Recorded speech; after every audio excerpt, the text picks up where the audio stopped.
Welcome to China in Focus. I'm Tiffany Meyer. Our top story: the Supreme Court hearing arguments over TikTok's fate in the U.S. The Chinese app is teetering on the edge of a ban that's just 9 days away. We have the key takeaways.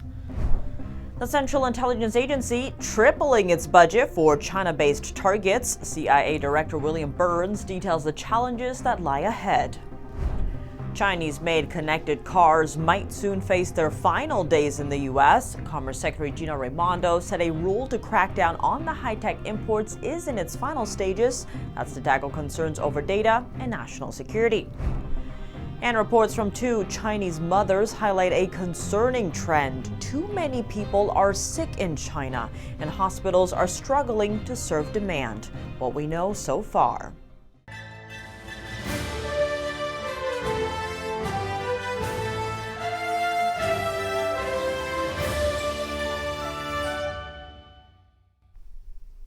To ban or not to ban, the Supreme Court hearing oral arguments over TikTok's fate Friday. A law dictates the app be banned in 9 days unless it divests from its Chinese parent company. President-elect Trump has tried to postpone the deadline. NTD's Jason Blair has more. Does the January ban on TikTok violate the First Amendment? The nation's highest court heard oral arguments on Friday. That they would use that information over time to develop spies, to turn people, to blackmail people, people who a generation from now will be working in the FBI or the CIA or in the State Department. Is that not a realistic assessment by Congress and the President of the risks here? Well, Your Honor, I'm not disputing the risks. I certainly acknowledge the risk, but I think there are lots of reasons, not just the one I just gave, but there are lots of reasons why that risk still can't justify the law. The legislation enacting the ban argues that TikTok poses national security risks, cybersecurity threats, and could be an avenue for propaganda. This is due to the ability the Chinese Communist Party has to control the app. TikTok and ByteDance's arguments aren't primarily against the risks the ban is citing, however, that even with the risks, they argue that the law is violating free speech. So are we supposed to ignore the fact that the ultimate parent is in fact subject to doing intelligence work for the Chinese government? It seems to me that you're ignoring the major concern here of Congress, which was Chinese manipulation of the content and acquisition and harvesting of the content. The government's real target, rather, is the speech itself. It's fear that Americans, even if fully informed, could be persuaded by Chinese misinformation. That, however, is a decision that the First Amendment leaves to the people. When the court will make a decision on the case is not yet clear, but if TikTok's parent company, China-based ByteDance, does not divest from the app, by January 19th, it will be banned in the U.S. starting January 20th. Any entities that still carry TikTok after then could face big penalties like $5,000 for each user determined to have downloaded, updated, or maintained the app through a store's platform. Reporting outside of the Supreme Court in Washington, D.C., Jason Blair, NTD News. The CIA tripling its budget for China-related targets. In an NPR interview, CIA Director William Burns detailed the agency's plan to counter China's growing influence in tech and its cyber threats. Burns revealed the CIA has tripled its China-focused budget to 20% of the agency's total funding, reflecting a commitment to addressing China's rapid technological advancements.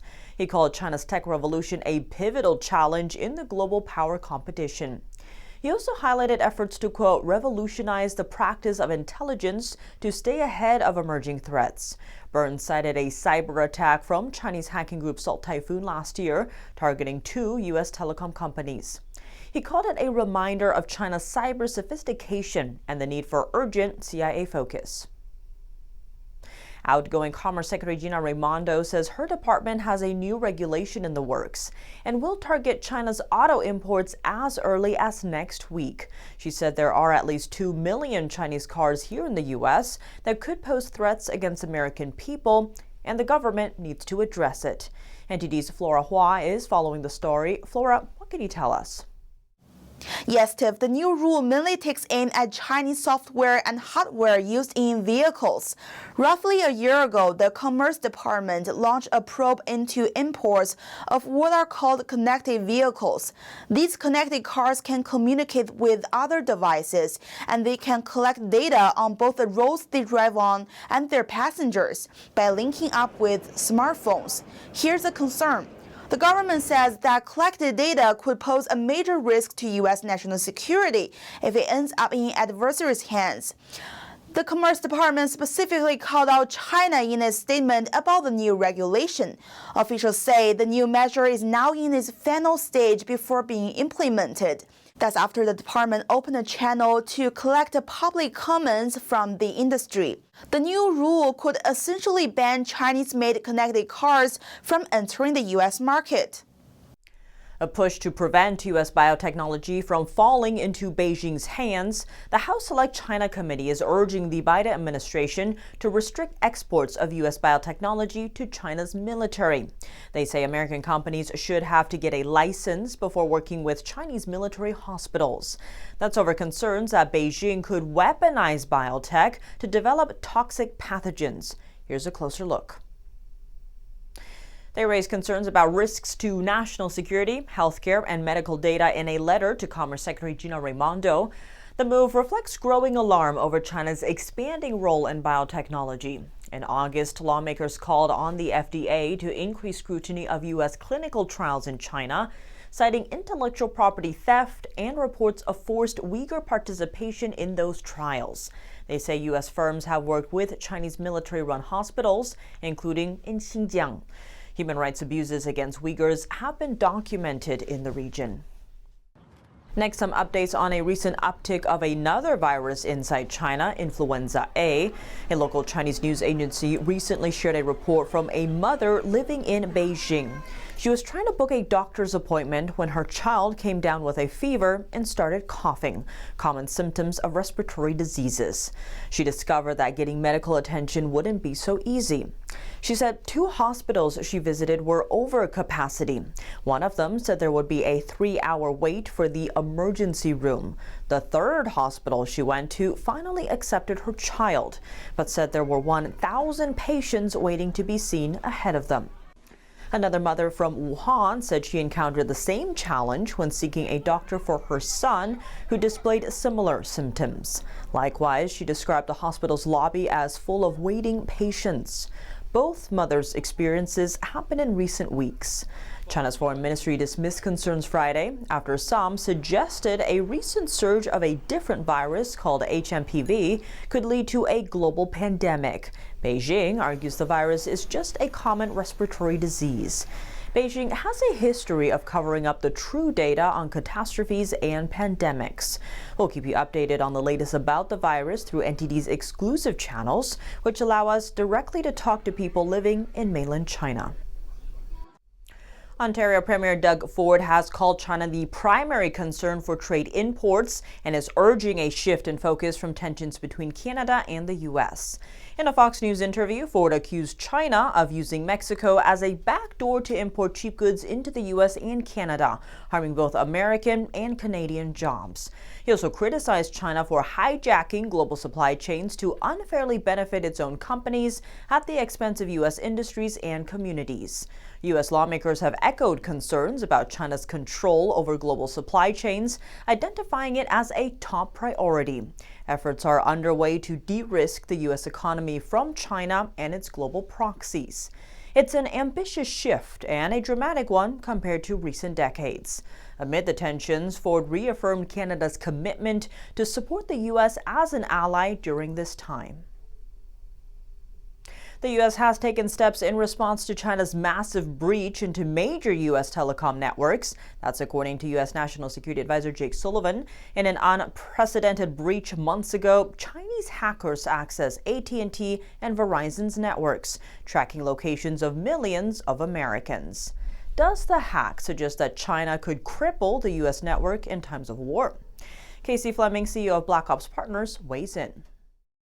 Casey Fleming, thank you so much for joining us. Great to have you back on the show.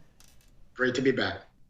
Now, there are growing reports of Chinese state-backed hackers that are lying in wait in critical U.S. infrastructure. This is from Volt Typhoon to Salt Typhoon, the names of these hacker groups, which was making headlines in regards to the telecommunication hacks that we saw recently with Verizon, AT&T, other major networks. First, what do you make of the potential scale of these attacks? Significant. They've been at it for many, many years, and they've perfected their craft. So the scale, I think, is beyond what most people realize. It's something that's extremely significant. Don't forget, we trained all these youngsters in our U.S. universities alongside our own kids in cybersecurity. So they've got degrees in MIS, cybersecurity, and so on. So we've trained a lot of these PLA soldiers to come back around and hack us, not to mention to train the trainer once they got back to China. So we helped create the problem by educating them, thinking that they were on a peaceful rise, but they certainly weren't. Now, in a secret meeting at the White House in 2023, National Security Advisor Jake Sullivan said, this is according to the Wall Street Journal, that, quote, Chinese hackers have gained the ability to shut down dozens of U.S. ports, power grids, and other infrastructure targets at will, adding the attack could threaten lives. Now, what is the likelihood that the Chinese hackers have the ability to do that? 100%. Like I said, they've been doing this for years. They've perfected their craft.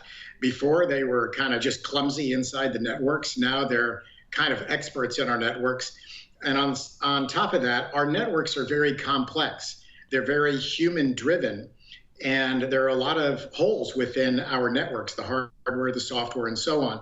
The biggest thing is the patches. When we find vulnerabilities, companies are always way behind on installing the patches. And that's usually how the CCP and the Russians, North Koreans, Iranians get into our networks, is through known vulnerabilities that are not patched. And given these vulnerabilities and Chinese hackers lying it, what would that look like in times of a war? Could it cripple our entire network, or what would that look like? 100%. Remember, our entire economy and pretty much the world's economy is based on computers now. And computers have that vulnerability unless you section them off and protect them, which we haven't done and haven't had the capability to do for quite a long period. Like I said, we have to go back to the building blocks of hardware, software, and networks. But yes, in a time of war, which, by the way, we are in a war right now with the Chinese Communist Party and China. It's unrestricted war. It's not conventional war yet with planes, guns, bombs, ships, and troops. But we're in a war. This is a cyber war. This is an unrestricted war. It's drug war. It's all those type of things. But in times of conventional war, absolutely, they can shut down sections of our supply chain that we supply our military. They can shut down cities as far as water, electricity, natural gas, gasoline, all these type of things. Hospitals, even trading exchanges. So think about that, airlines, trading exchanges, and so on. You know, once they get into these networks through vulnerabilities, remember, this software is not sold just to one customer. The software is sold to hundreds and sometimes many thousands of customers. So the vulnerabilities are beyond most people's comprehension. Casey Fleming, thank you so much for your time. Thanks for having me. Coming up, Britain's Treasury Chief is seeking to build up economic ties with China. This despite recently exposed security threats traced back to alleged Chinese spies. Germany charging 3 people as alleged spies for China, what they're accused of stealing to help advance China's maritime power. And Japan's foreign minister scheduling a rare visit to South Korea. This after its new prime minister postponed a visit to the U.S. and expressed wishes to visit China. A closer look at Japan's diplomatic dance after the break here on China in Focus. Welcome back to China in Focus. I'm Tiffany Meyer. Britain is seeking closer trade ties with China. The UK's top 3 finance chiefs are visiting the Asian nation alongside senior bank heads. This despite recently exposed security threats tied to alleged Chinese spies and economic turmoil in the UK. NTD's international correspondent Malcolm Hudson has the story. British Chancellor Rachel Reeves is in China seeking to boost trade relations. It's part of the Labour government's broader aim to reset ties between the two nations. She will be visiting Beijing and Shanghai. Reeves's trip is expected to restart the China-UK economic and financial dialogue. It's an annual bilateral talk that has been suspended since 2019 due to the COVID-19 pandemic, as well as by deteriorating relations between the UK and China in recent years. The trip comes amid market turmoil in the UK. Government borrowing costs have gone up while the pound has dropped in value. The British Treasury said the delegation to China includes Bank of England Governor Andrew Bailey and the UK Financial Conduct Authority Chief Executive. Representatives from some of Britain's biggest financial service firms will also join the trip. Officials did not provide details, but media reports have said senior executives from HSBC Holdings and Standard Chartered were included. Reeves's visit comes after Foreign Secretary David Lammy travelled to China in October, and Prime Minister Keir Starmer met with Chinese leader Xi Jinping in Brazil in November. Officials said Starmer wants a pragmatic approach to working with Beijing on global security and climate change. However, some in the opposition Conservative Party have said trade should not come at the expense of national security and human rights concerns. British political leaders and intelligence chiefs have warned repeatedly of the security threats that China poses. Calls grew louder last month when it emerged an alleged Chinese spy had cultivated close ties with Prince Andrew. According to officials, the alleged spy carried out covert and deceptive activity for the Chinese Communist Party. Malcolm Hudson, NTD News, London. A case of suspected Chinese espionage in Germany. Prosecutors charge 3 German nationals for working with a Chinese secret service. They're accused of stealing maritime technology with potential military uses. Here's more. The 3 suspects are a married couple and another man. They allegedly used a company owned by the couple to get in touch with companies and scientific institutions. Prosecutors say the goal was to gain knowledge that could be useful for the expansion of China's maritime power. The 3 allegedly collected information on boat engines, sonar systems, aircraft protection systems, and more. They then allegedly passed this information on to a contact person from a Chinese spy agency. The 3 Germans are now facing espionage charges. Japan is greenlighting new sanctions against Russia over its invasion of Ukraine. Japan's sanctions will freeze assets tied to dozens of individuals and groups. Worth noting, Russia is a close partner to China. Let's dive in. Exports to organizations in Russia and several other countries that have allegedly helped it evade sanctions are also banned. The new sanctions follow Japan's previous rounds, strengthening pressure on Russia. The latest measures add 11 individuals, 29 organizations, and 3 banks to Japan's asset freeze list. Japanese Foreign Minister will visit South Korea on Monday to strengthen security ties. He will meet with South Korean officials to discuss coordination on North Korea and broader regional concerns. His visit is the first by a Japanese foreign minister in 7 years. It comes amid growing tensions with China. Japan is performing a delicate dance between relations with the U.S. and China. The country's new prime minister recently delayed a planned trip to the U.S. while expressing wishes to visit China. The Chinese Foreign Ministry responded, saying Beijing is willing to continue dialogue with Japan on all levels. That's all for today's China in Focus. I'm Tiffany Meyer. If you have any feedback on the show or have something you'd like to see us cover, send us an email at chinainfocus@ntd.com. We'd love to hear from you. For round-the-clock original news coverage, visit us at ntd.com or download our NTD app. Thanks for watching. See you soon.